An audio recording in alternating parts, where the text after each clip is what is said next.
Oke, kita mulai aja untuk kelas hari ini. Saya recording dulu ya, biar nanti bisa di-sharing bersama.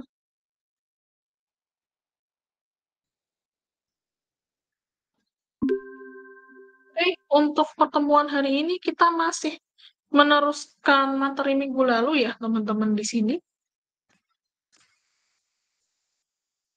Oke, jadi untuk pertemuan hari ini kita akan masuk ke materi mengenai data ya, teman-teman. Saya akan sharing dulu materinya. Apakah sudah kelihatan di layar, teman-teman? Sudah, Bu. Ya, Bu. Ya, saya bentar, aku tak pakai ini aja deh, nggak kedengeran soalnya.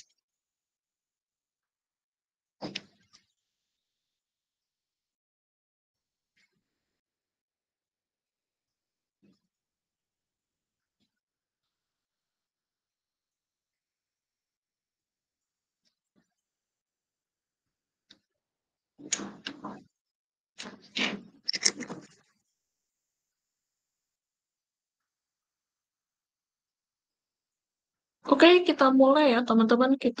Suara saya jelas nggak ini? Aku pindah pakai mic, kedengeran kah? Jelas ya? Oke, makasih. Nanti Ya, kalau Bu. hilang tadi kabari aja ya.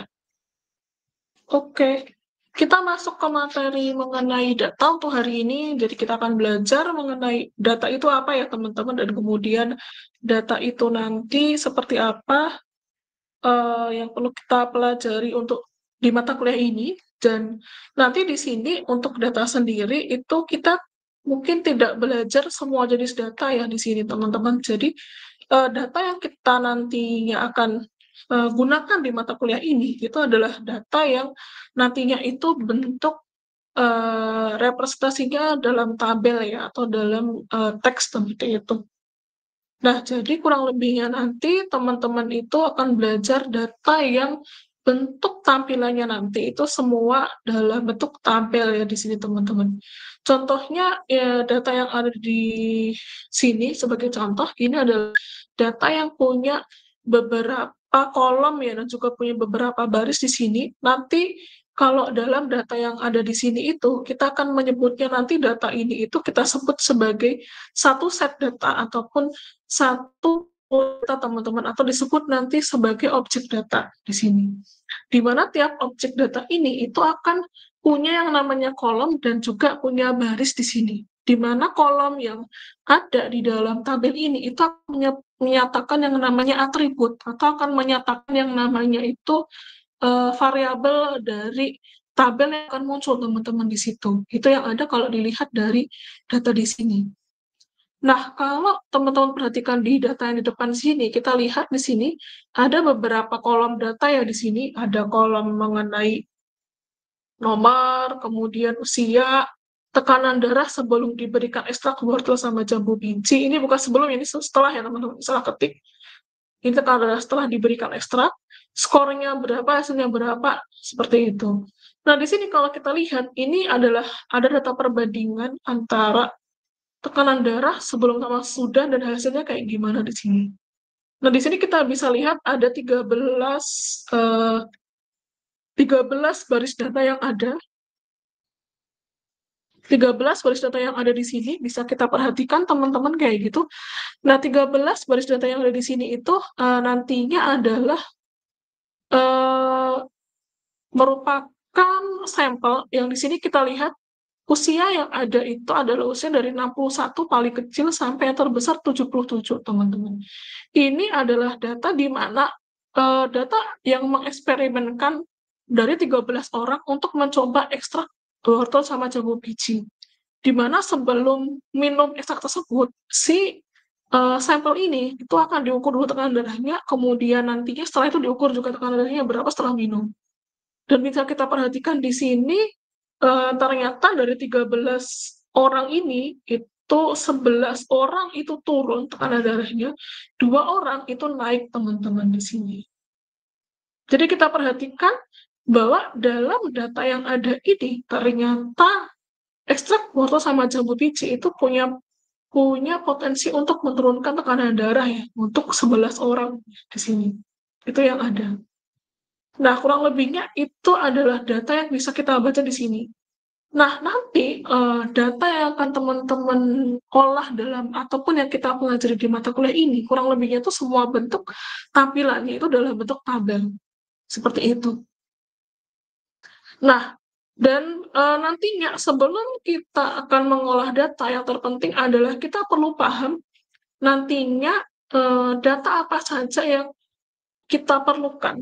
Kemudian kira-kira nanti kita juga perlu tahu nantinya jenis data apa saja yang ada dalam data yang kita kumpulkan, teman-teman. Sehingga dari jenis data itu kita nantinya bisa menggunakan teknik pengolahan apa saja. Kurang lebihnya demikian. Nah, contoh di sini, nanti yang terpenting sebelum teman-teman itu nantinya, apa ya namanya, kita mengolah data, kita juga yang paling penting pertama adalah teman-teman perlu memperhatikan yang namanya kualitas data. Nah, di sini kualitas data yang ada yang dalam data ini itu, yang bisa kita lihat, data yang kita miliki ini adalah kita perlu data yang berkualitas, teman-teman di sini. Di mana data yang berkualitas itu punya 5 ukuran, yaitu yang pertama, datanya itu harus akurat.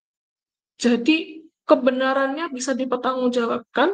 Kemudian yang kedua, datanya itu lengkap ya teman-teman, atau tersedia semuanya, jadi tidak ada data yang kosong ataupun tidak terisi. Misal di sini kita punya tabel ini, kalau dia misal di sini ada satu bagian yang kosong, misal di sini tidak ada isinya atau kosong teman-teman, maka nanti bisa disimpulkan data ini tuh kurang lengkap, karena di sini kosong.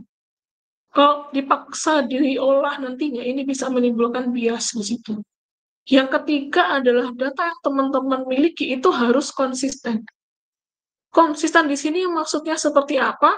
Yang dimaksudkan adalah contohnya di sini, dalam kolom data yang tabel paling kiri ini kan data mengenai beasiswa ya, ada nama, jenis beasiswa, fakultas, asal daerah, sama besaran beasiswa. Nanti kalau bisa kita lihat di sini ada kolom besaran beasiswa. Nah, di sini kalau di bagian besaran beasiswa ini, itu semuanya kan kalau kita perhatikan di sini itu satuannya dalam rupiah ya, beasiswanya ini. Kalau misalnya ada data yang nantinya satu, itu ternyata besaran mata uangnya itu bukan rupiah tapi dalam dolar, itu nantinya menyebabkan data ini kok konsisten. Kenapa? Karena ada yang menggunakan rupiah, ada yang menggunakan dolar. Ini kan beda. Karena rupiah sama dolar itu tidak equal. Jadi ada $1 itu berapa rupiah ya teman-teman. Nah, sehingga ini menyebabkan jadinya nggak equal. Jadi kalau sama-sama 2,5 juta, itu nggak sama dengan 2,5 juta dolar juga, teman-teman. Ini yang ada. Sehingga menyebabkan ini jadinya nggak bisa kita olah kalau kayak gini. Maka apa yang bisa dilakukan? Berarti nanti perhatikan semua data ini. Kalau misalnya ada yang nggak sama, misalnya ini masih dalam dolar, kita ubah ke rupiah, berapa rupiah, dikonversi dulu. Baru itu baru bisa dipakai untuk diolah datanya. Jadi harus konsisten, semuanya sama satuannya. Atau misalnya itu menghitung mengenai data berat badan misalnya aja. Ya kalau bisa semua satuan berat badannya harus sama satu satuan. Jangan sampai ada yang kilogram, ada yang apa mas berapa satuan yang lain, ataupun menggunakan gram, ataupun menggunakan yang lain satuannya selain kilogram, nanti itu menyebabkan kalau diolah tapi nggak merhatikan satuannya, itu akan jadi bias hasilnya, teman-teman, kayak gitu. Kemudian yang keempat, data yang dimiliki itu harus terupdate, ataupun data yang ada itu memang data yang terbaru, ataupun mengikuti waktu yang timeline yang ada. Jangan sampai kita butuh data 5 tahun terakhir, ternyata diolah itu data 10 tahun yang lalu. Jadinya tidak relevan lagi ya teman-teman. Sehingga nantinya juga bias karena sudah tidak relevan di sini. Kemudian terakhir adalah datanya itu bisa diinterpretasikan atau datanya itu bisa kita lihat bahwa kita mudah untuk memahami, misalnya kita baca tabel di sini. Data ini tuh sebenarnya berbicara mengenai apa, informasi apa yang bisa kita dapatkan. Atau data yang sebelah itu mudah dipahami. Atau data yang sebelah sini itu kita perlu nantinya membicarakan apa, teman-teman. Kurang lebihnya demikian. Jadi kalau kita perhatikan di sini, kita perlu melihat bahwa data yang berkualitas itu kayak gimana. Nah, kurang lebihnya ada 5 ukuran ini yang perlu diperlukan, yaitu akurasi data, kelengkapan, konsistensi, terupdate, sama bisa diinterpretasikan. Sampai di sini dulu, apakah ada yang mau teman-teman tanyakan atau ada yang mau diklarifikasi? Monggo, silakan. Ada?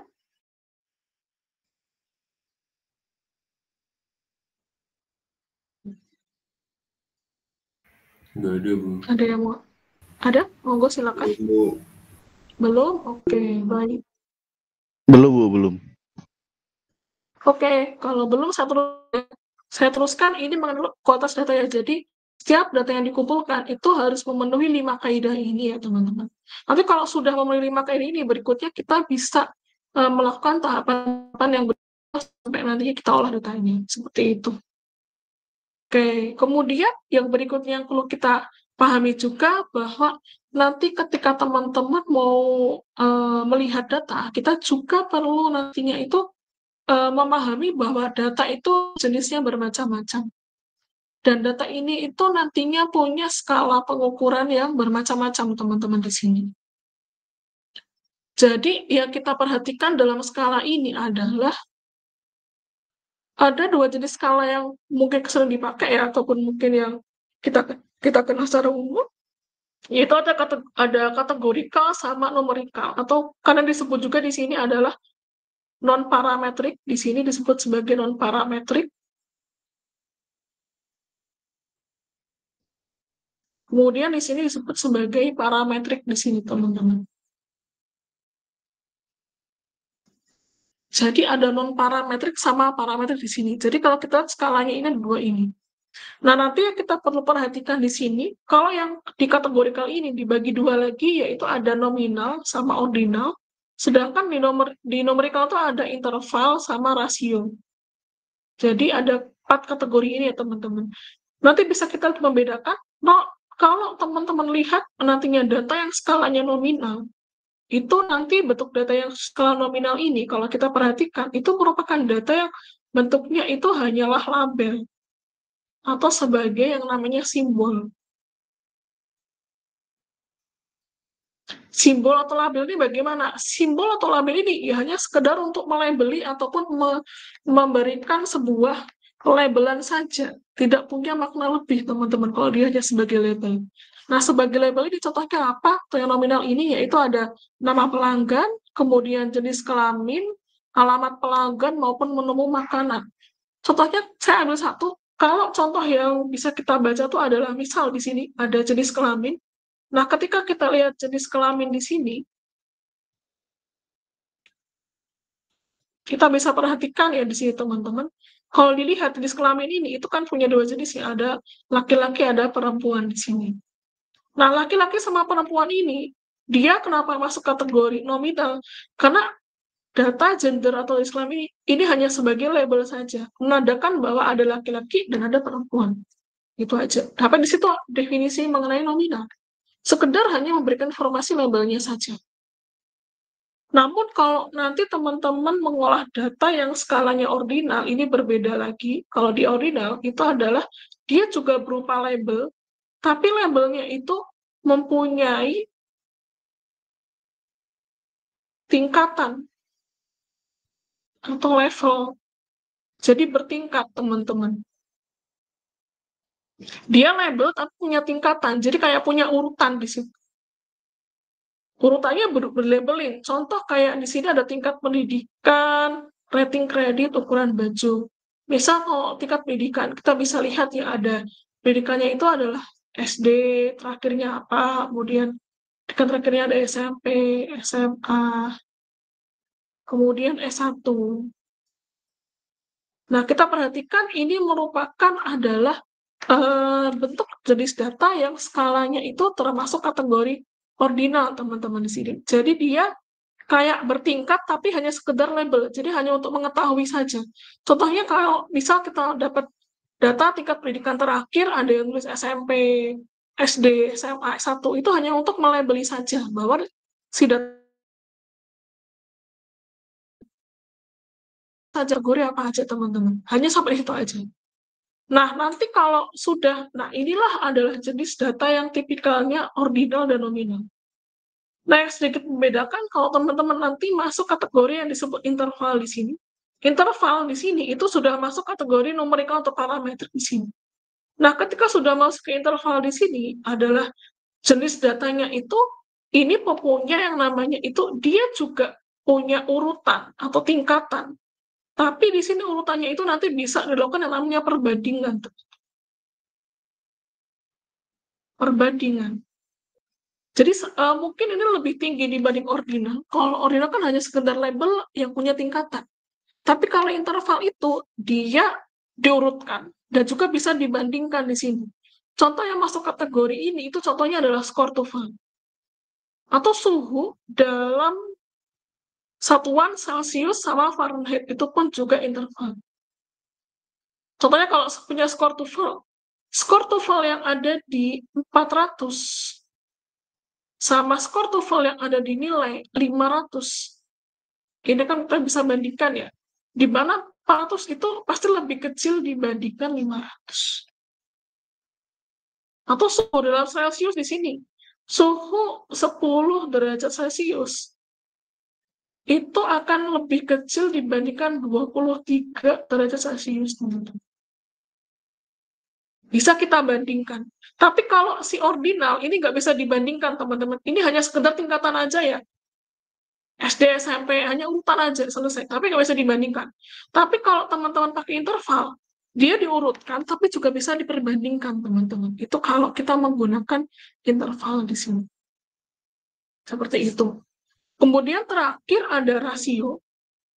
Rasio ini juga hampir mirip dengan interval, tapi selain dia juga bisa punya perbandingan, dia juga bisa melakukan yang namanya perbedaan atau jadi pembeda di sini.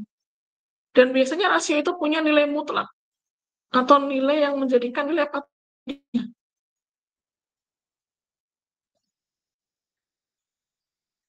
Jadi kalau kita perhatikan di sini, nilai rasio ini adalah nilai yang punya perbedaan atau jadi nilai mutlak, teman-teman itu. Di sini dia punya nilai mutlak atau nilai yang menjadi rasionya seperti apa di situ. Nah, nilai mutlak ini untuk apa? Nilai mutlak itu adalah untuk menyatakan bahwa dia itu punya nilai yang menjadi satu pegangan utama nilai tersebut. Jadi yang nilai yang mungkin disebut sebagai nilai yang menjadi apa ya namanya ya? Aku lupa. Nanti kalau ingat tak bilang teman-teman. Tapi itu adalah nilai yang membuat bahwa dia itu membedakan satu dengan yang lain. Itu disebut nilai mutlak di sini. Contohnya itu ada banyak, ada pendapatan, berat badan, output wilayah, luas wilayah, suhu. Mungkin yang jelas, contoh yang menandakan dia rasio itu adalah suhu dalam Kelvin. Jadi ini beda ya, kalau suhu dalam Celsius sama Fahrenheit itu pasti dia interval. Tapi kalau suhu dalam satuan Kelvin itu disebut rasio. Kenapa demikian? Karena aku lupa. Kalau nggak salah, Kelvin itu punya nilai beku yang mutlak, teman-teman. Jadi kalau disebut nanti sesuatu itu membeku, ataupun mungkin air membeku, itu nilai bekunya itu yang paling jelas terlihat adalah kalau dia dalam satuan Kelvin dibandingkan Celsius. Maka dilihat di sini kalau menggunakan satuan Kelvin dalam suhu, itu dia adalah satuan suhu yang bisa membedakan di sini. Jadi dia bisa membedakan mana yang beku banget dan mana yang tidak beku. Itu kelihatan perbedaan jelas ya kalau kita menggunakan skala yang ini, teman-teman. Kurang lebihnya kayak gitu. Oke, sampai di sini apakah ada yang mau teman-teman tanyakan atau ada yang diklarifikasi? Monggo silakan.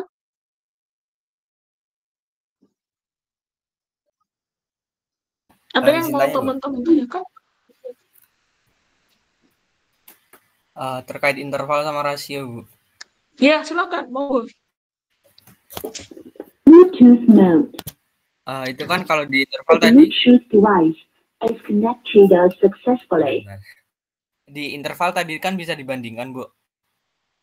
Nah, sedangkan kalau di rasio itu kan juga kalau pendapatan kan juga bisa dibandingkan gitu, gimana ya perbedaannya? Bisa. Sebenarnya gini, di rasio pun juga bisa dibandingkan. Tapi di rasio itu yang jelas adalah dia bisa dibandingkan dan juga dibedakan. Karena dia punya nilai mutlak, itu maksudnya.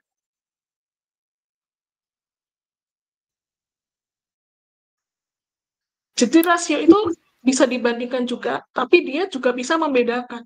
Itu yang menjadi kekuatan rasio dibandingkan interval. Tapi kalau interval dia hanya sekedar untuk bisa membandingkan aja, teman-teman. Seperti itu.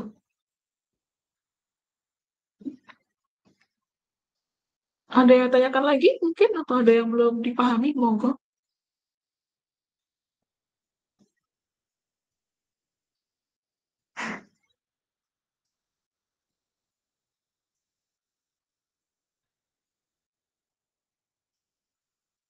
Silakan, ada lagi yang mau teman-teman tanyakan?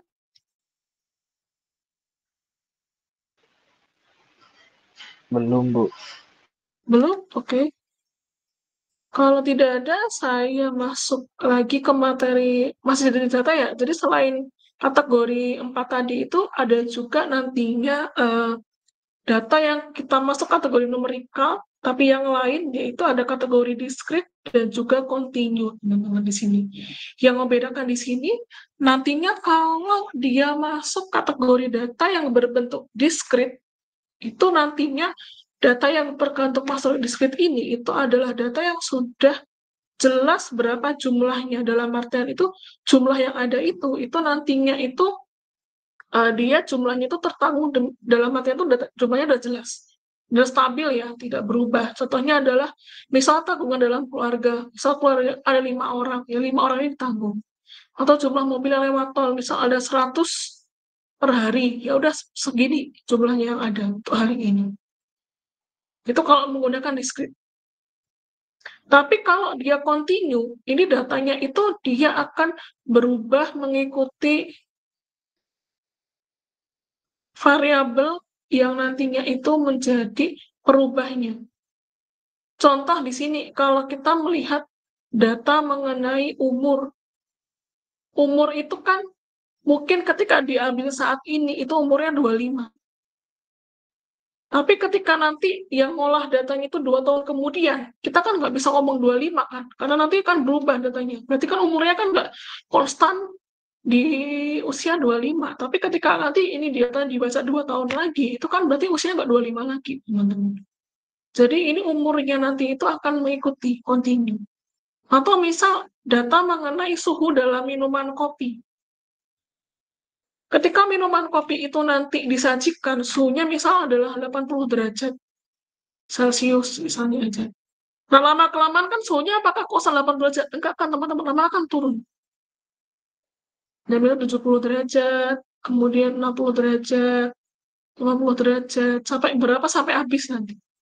Berarti kan datanya ini, itu kan dia mengikuti variabel pengubahnya. Sehingga continue terhadap apa? Terhadap waktu ya di sini. Karena kalau lama-lama kan kopinya makin dingin ya teman-teman. Jadi continue tetap akan berubah nanti di sini. Nah itu perbedaan. Kalau discrete sudah jelas berapa nilainya teman-teman. Sama.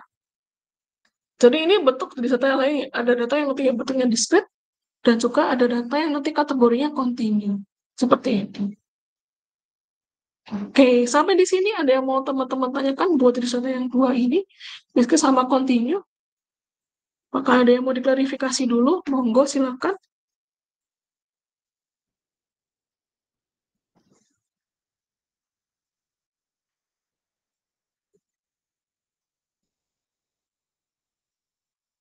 Ada, monggo. Langsung buka mic-nya ya kalau ada yang teman-teman tanyakan. Gak ada?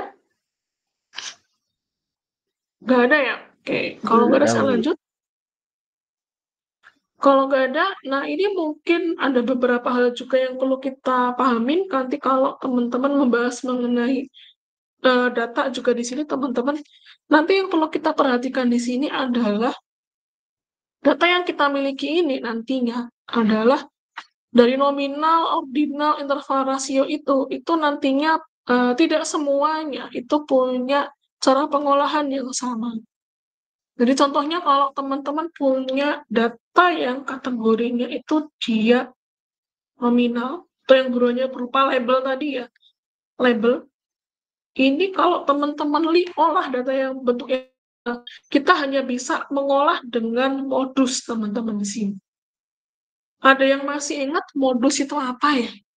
Ada yang ingat modus itu apa teman-teman?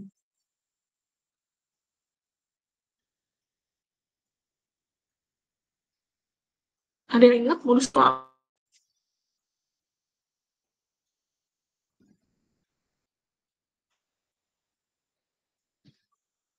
Halo, ada yang ingat nggak nih? Modus itu apa? Nilai yang paling sering muncul, Bu. Nilai yang paling sering muncul. Oke, makasih. Jadi modus itu tadi, nilai yang sering paling muncul. Jadi contohnya tadi, kita punya data mengenai jenis kelamin. Kita bisa langsung hitung nantinya, karena ada laki-laki sama perempuan. Ya kita cuma sekedar tahu nantinya berapa nanti modus ataupun jumlahnya. Laki-laki 40, perempuan 25. Nah, ini kalau kita perhatikan nanti di sini adalah jenis kelaminnya itu nantinya adalah untuk menunjukkan nantinya itu berapa jumlah yang modus yang muncul ataupun kemunculan yang ada dalamnya. Hanya sampai di situ aja informasi yang bisa kita ambil. Itu kalau nominal.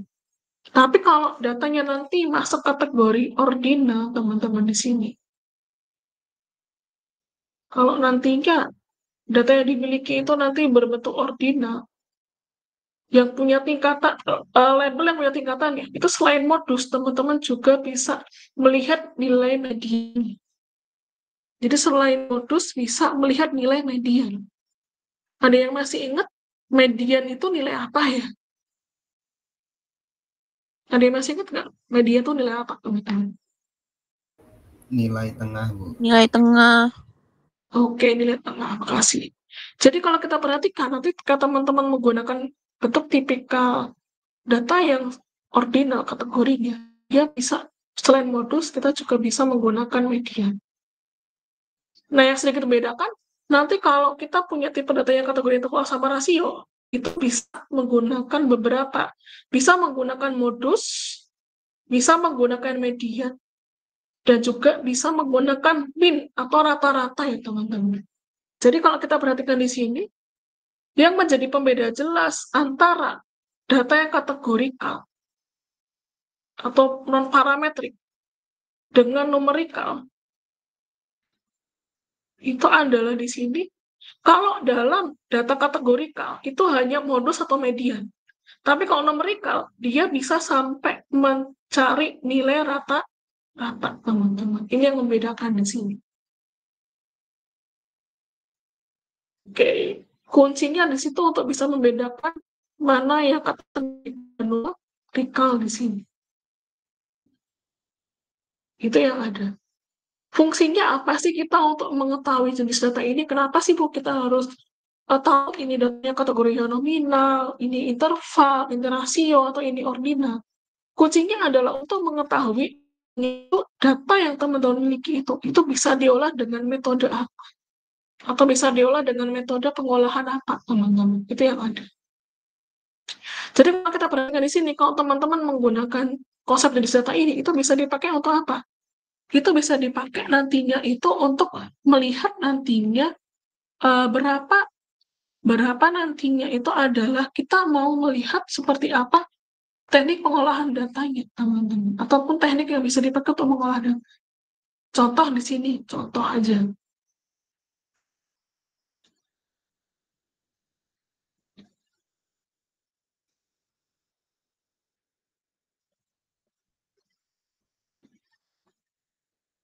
Contoh di sini.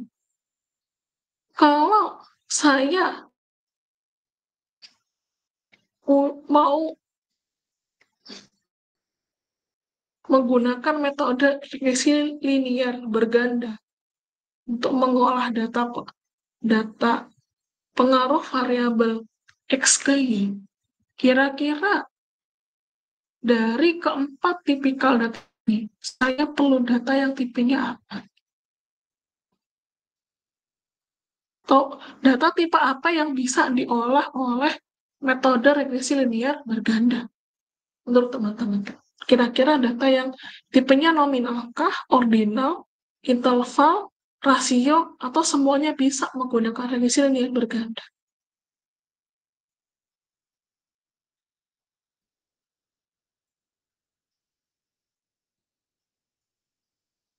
Oke, monggo teman-teman. Untuk teman-teman bagaimana?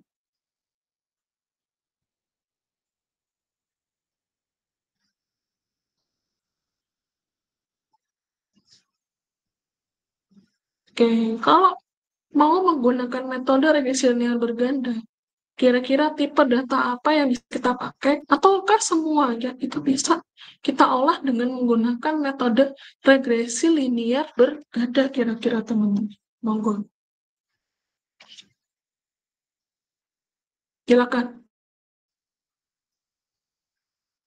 Tuh, teman-teman bagaimana?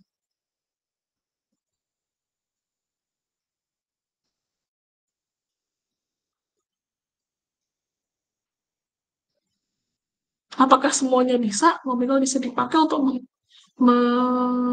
menggunakan metode regresi linear berganda? Atau ordinal bisa juga dipakai? Atau mana yang bisa dipakai kira-kira menurut kalian?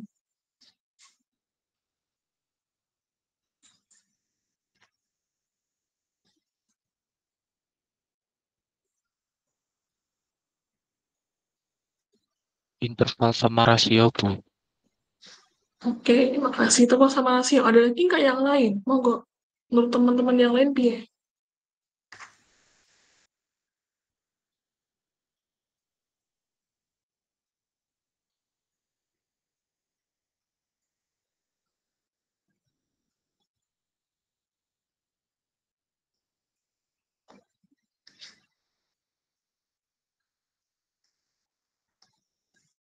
Gimana? Yang lain bisa nggak? Apakah cuma interval sama rasio aja?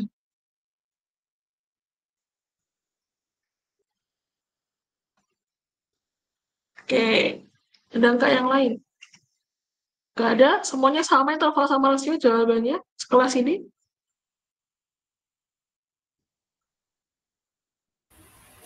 Sama Bu, interval sama rasio. Oke, makasih. Ya, teman-teman. Jadi untuk mau kalau ketika teman-teman mau menggunakan teknik regresi linear berganda, yang kita butuhkan adalah nanti tipe data yang masuk kategori interval atau rasio nantinya. Seperti itu. Oke, kemudian kalau saya menggunakan korelasi, kalau belajar korelasi nggak sih, nggak usah aja nih. Oke, jadi kalau misal teman-teman mau menggunakan regresi juga, tapi dipakai untuk tipikal data nominal sama ordinal, itu ada nggak ada, teman-teman? Jadi kalau kita menggunakan regresi logit, itu bisa dipakai untuk mengolah data yang tipikal nominal sama ordinal.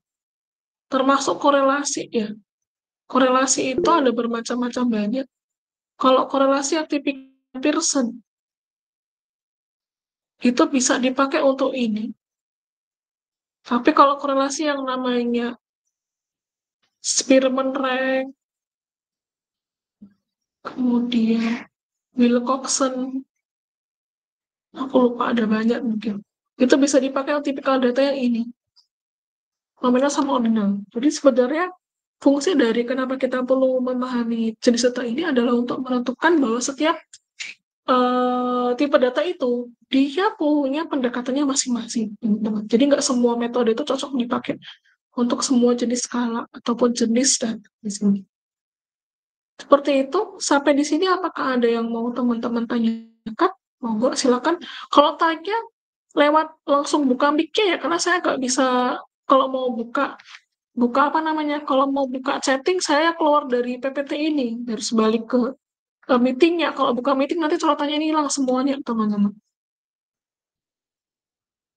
Monggo ada yang mau teman-teman tanyakan nggak sebelum saya masuk ke materi yang berikutnya?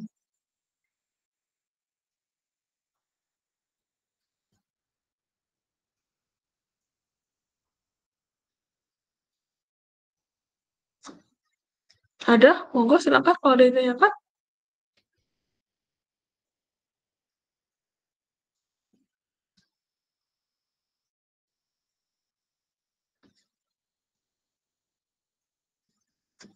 Nggak ada? Bisa dipahami sampai di sini, teman-teman? Bisa, Bu. Bisa, Ibu. Oke, Allah makasih. bisa, Bu. Baik, thank you. Kita teruskan ya, teman-teman. Oke, next di sini kita coba latihan ya sampai di sini ya, teman-teman. Sebentar.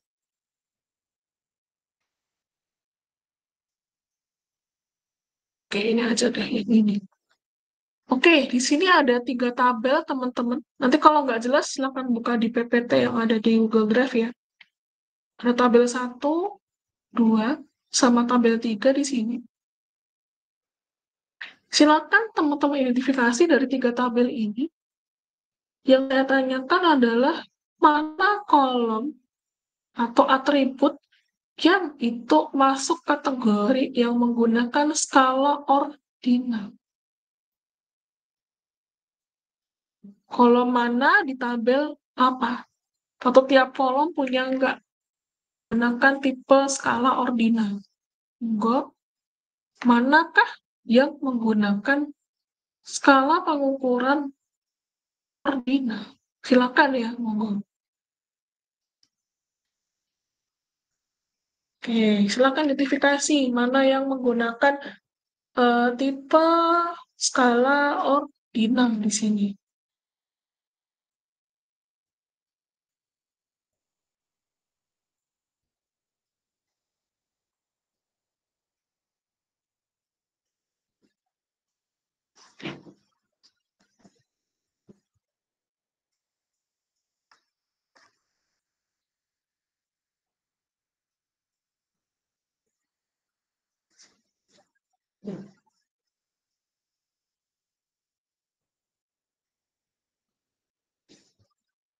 Yang nomor 3, Bu. Nomor 3, Bu. Oke, nomor 3 di kolom apa? Ranking skor pengetahuan. Saya tandai dulu ya. Ranking skor pengetahuan.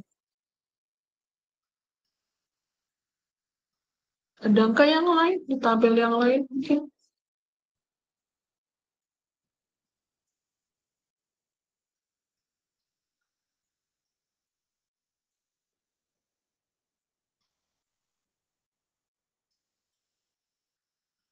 Gak ada, cukup?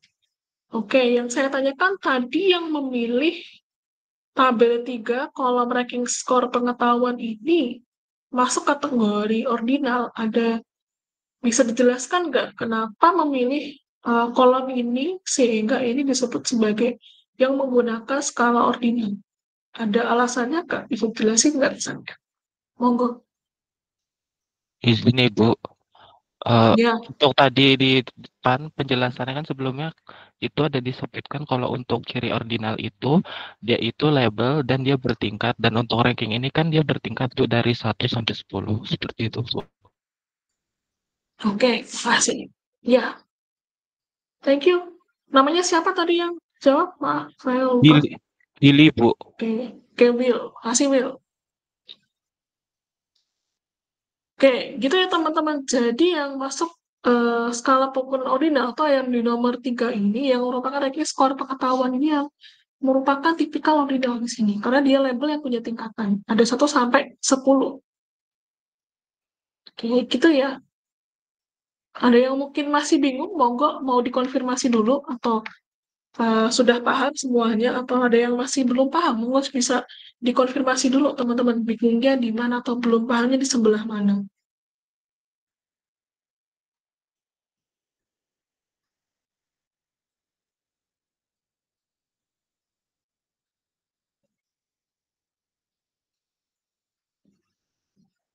Gak ada, semua paham ini ordinal ya? Baik, berikutnya yang saya tanyakan adalah dari 3 tabel ini, manakah kolom-kolom yang itu merupakan skala pengukuran interval, teman-teman? Monggo. Menurut teman-teman, Dari tiga tabel ini, manakah yang masuk tipe interval? Tipe datanya interval. Monggo silakan.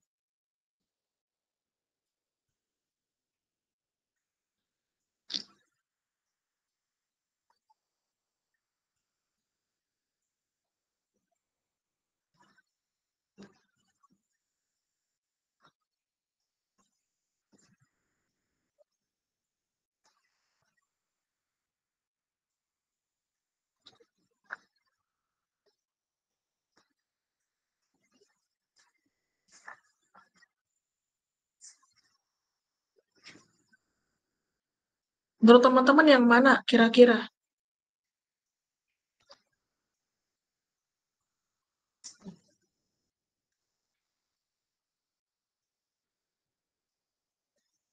Yang interval. Di kolom mana dan di tabel yang mana?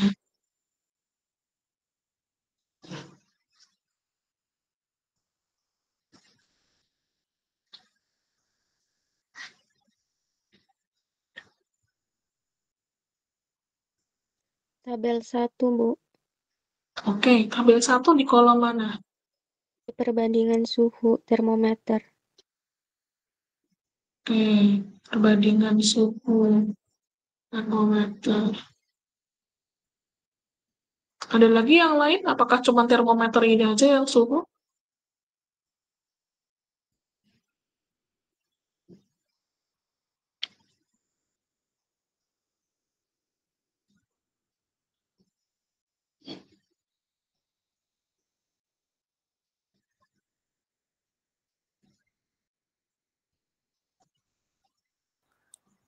Untuk interval ya, Bu?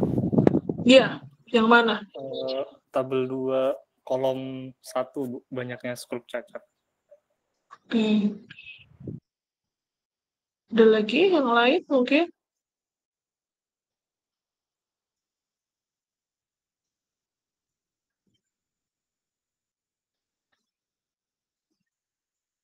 Hanya ini aja ataukah ada yang lain teman-teman?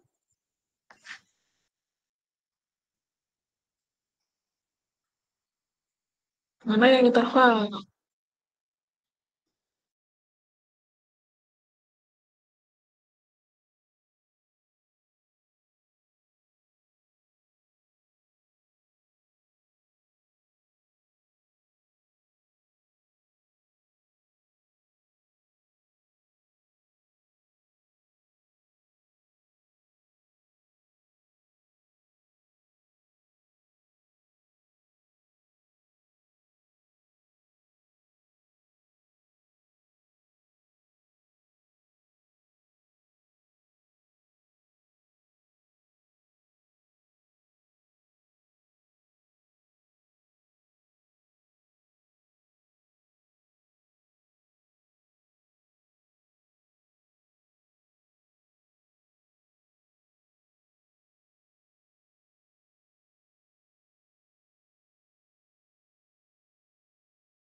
bisa dibandingkan dengan selisihnya. Jadi antara nama sampel 1 dan lainnya itu beda gitu.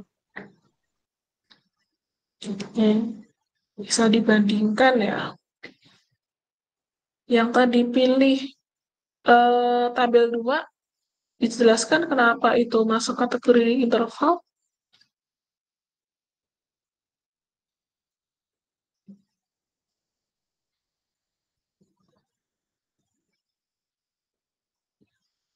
Masih di sini nggak di meeting yang pilih tabel 2? Tadi siapa ya?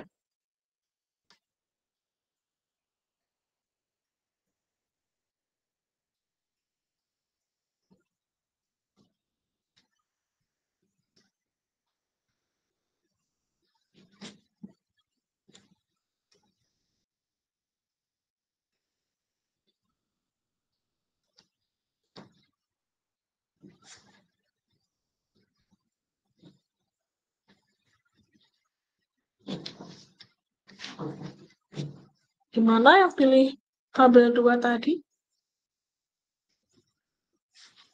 Masih adakah di meeting?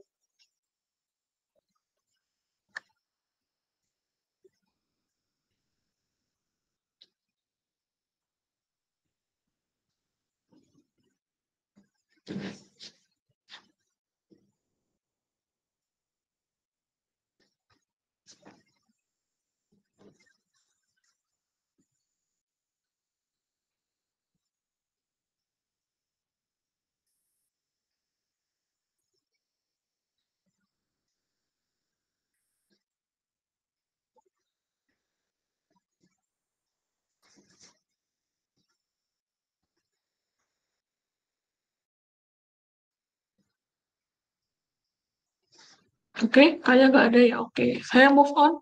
Tadi yang pilih kolom 3, 2 kolom terakhir, itu siapa? Bisa dijelaskan nggak? Apa pilih kolom itu? Di sini Bu. Untuk Hmm. alasan yang pertama karena itu dia nilainya menyatakan ada urutannya dan juga ada rentang nilainya Bu, seperti yang dari rendah itu kurang dari 65 sampai yang tertinggi itu di lebih dari 79 seperti itu. Oke. Yang teman-teman lain gimana? Paham nggak dijelasin sama teman-teman tadi? Kenapa itu bisa masuk kategori interval atau ada yang mau ditanyakan? Monggo, silakan. Paham. Paham? Yang Paham, lain Bu. mungkin ada yang belum paham, monggo, silakan.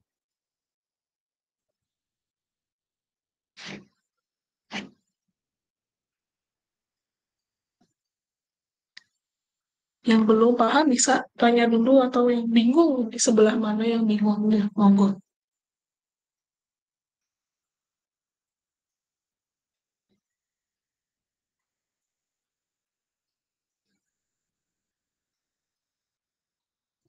Paham semua? Oke, alhamdulillah. Oke.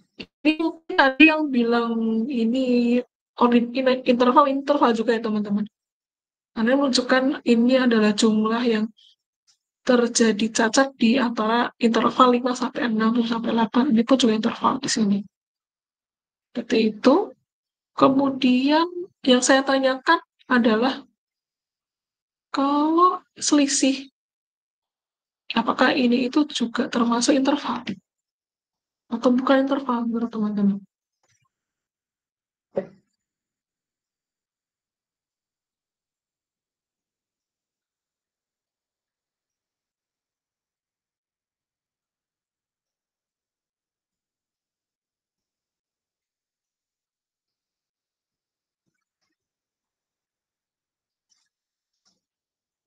Menurut teman-teman selisih di tabel 1 dalam data sesi itu termasuk interval atau bukan?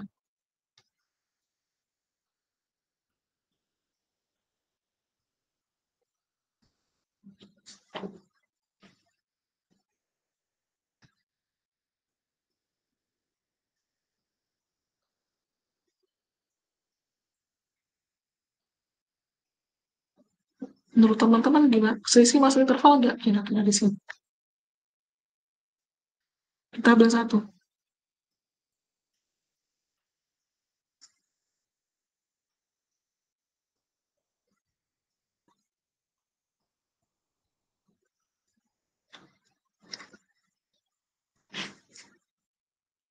Gimana? Interval nggak, teman-teman?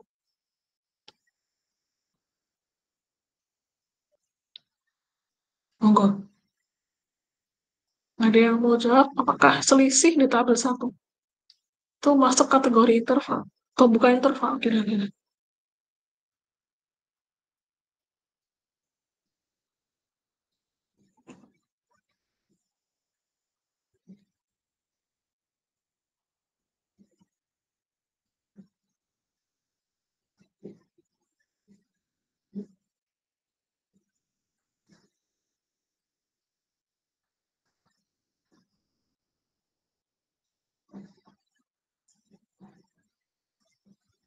Bukan interval ya? Oke, baiklah.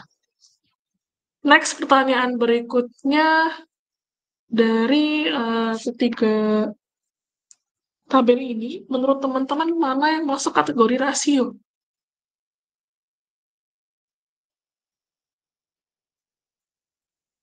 Dari 3 tabel ini, kolom manakah yang masuk kategori rasio?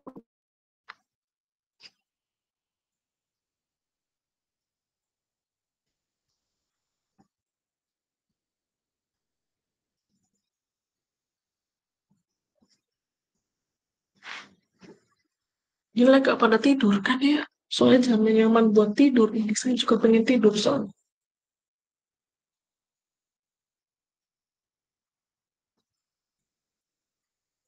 Oke, monggo. Terus teman-teman dari 3 tabel ini, mana yang masuk rasio?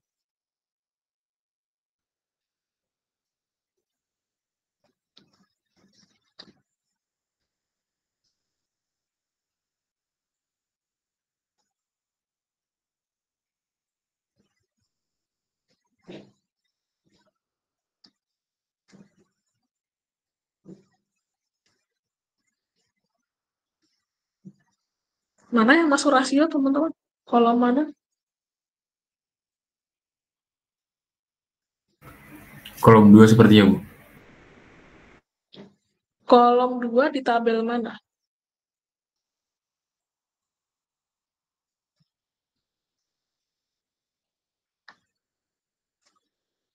Tadi yang milih kolom 2 itu kolom 2 di tabel mana ya? Tabel 2, Bu, bukan kolom 2, Bu. Kenapa?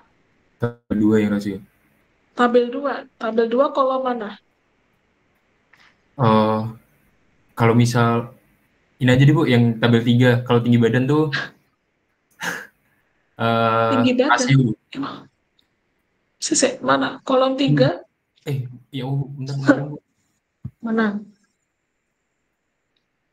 Mana yang rasio?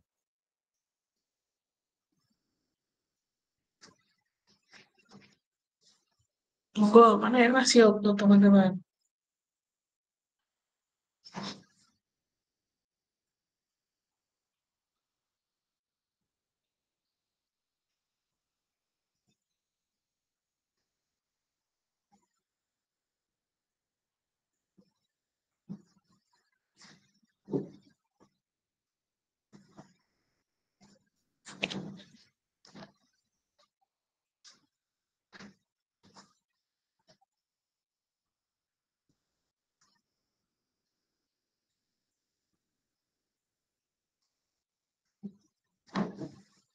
Nah, di tabel mana dan di kolom sebelah mana yang masuk rasio?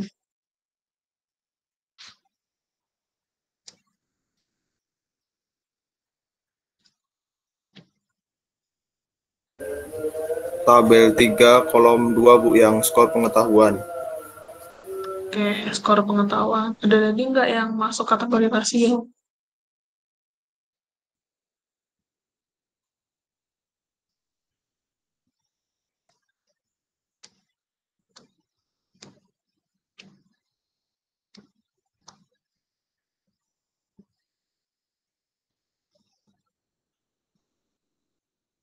Mana yang masuk kategori rasio selain itu? Cukup inikah? Atau masih ada yang lain yang masuk kategori rasio? Enggak.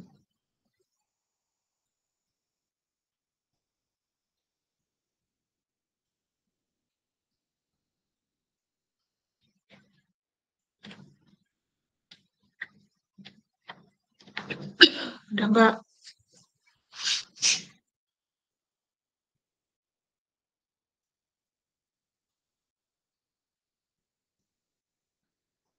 Masuk kategori rasio.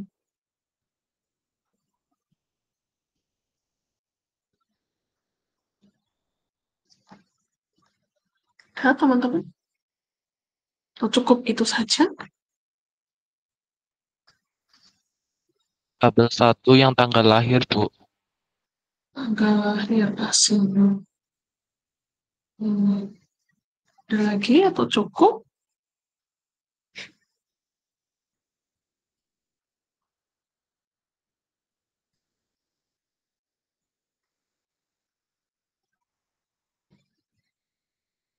Ada lagi nggak, teman-teman? Ini masuk kategori rasio.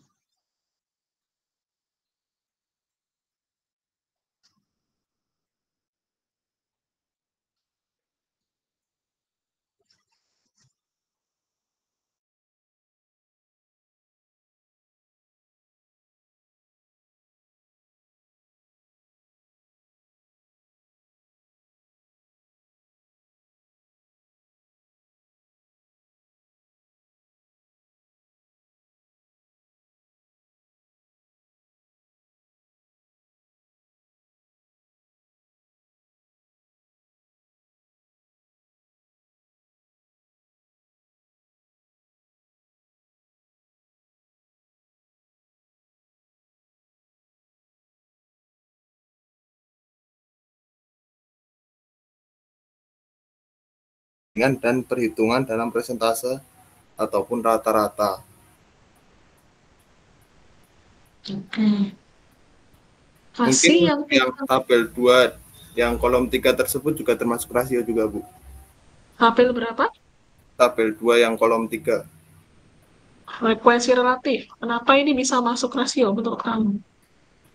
Karena sesuai dengan ciri-ciri rasio tersebut, Bu. Yaitu dan bernilai mutlak ataupun nilai positif, tidak bernilai negatif. Oke. Makasih. Yang pilih tanggal lahir tadi siapa? Izin jawab, Bu. Ya, monggo. Tanggal lahir termasuk dalam rasio karena tanggal atau nilai tersebut masuk suatu nilai yang mutlak, Bu. Mutlak. Mutlak di sini maksudnya bagaimana? Maksudnya untuk atas nama sampel tersebut, tanggal lahir tersebut adalah mutlak seperti itu, Bu. Oke. Apakah tanggal lahir itu menunjukkan sebuah kemutlakan ya? Kalau tanggal lahir itu apakah bisa dirata-rata menurut kamu? Karena kalau dia rasio, berarti kan bisa dirata-ratakan. Apakah tanggal lahir di sini bisa dirata-ratakan? Tidak sih, Bu, tidak bisa. Nggak bisa ya? Iya, tidak Kalau bisa. nggak bisa, apakah rasio dia? Berarti tidak termasuk. Tidak termasuk. Beda ya, ini nggak bukan rasio ya teman-teman. Jadi tanggal lahir itu bukan rasio. Kira-kira yang tepat apa menurut kamu berarti? Tanggal lahir ini apa? Tipe skalanya apa? Nominal, ordinal, atau interval?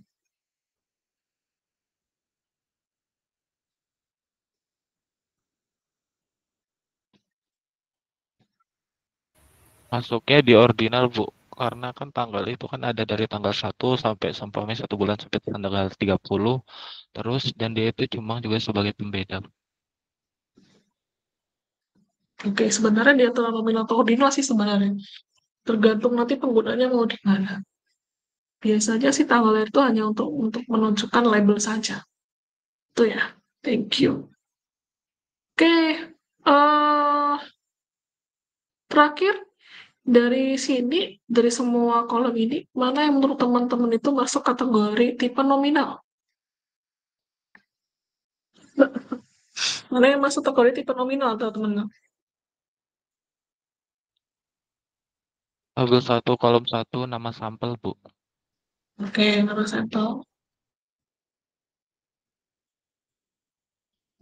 Nama sampel. Ada lagi yang lain?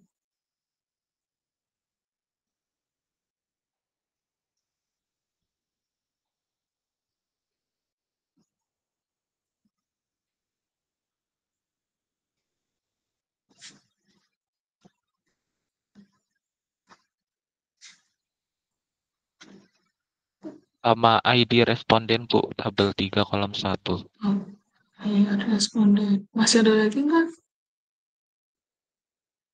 Udah cukup.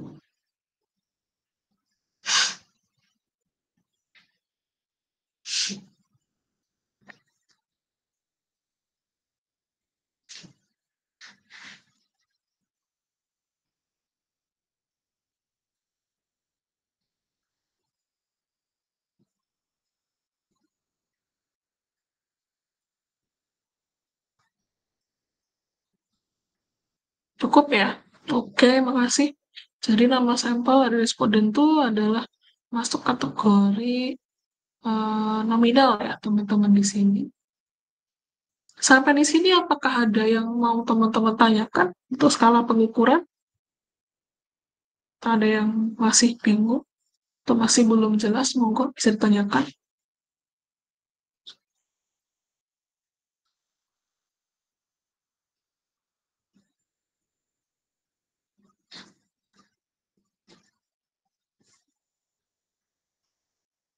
Ada yang mau teman-teman tanyakan sampai di sini?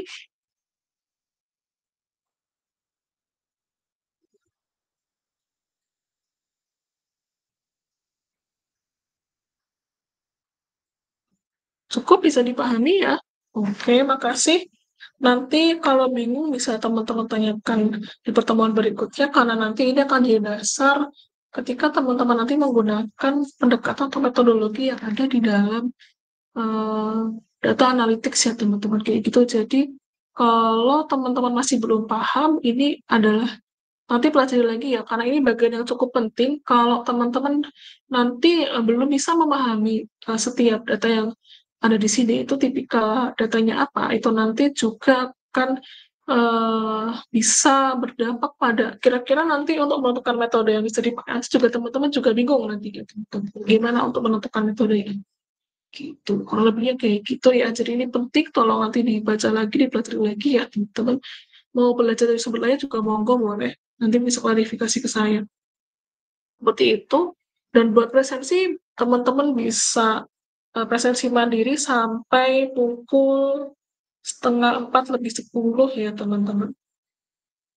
Seperti itu kurang lebihnya. Saya akhiri pertemuan kedua ya. Nanti insya Allah kita ketemu lagi di pertemuan ketiga habis lebaran ya teman-teman.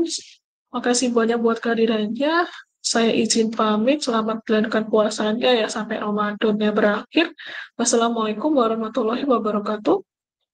Waalaikumsalam warahmatullahi wabarakatuh. Terima kasih Bu. Ya, sama-sama.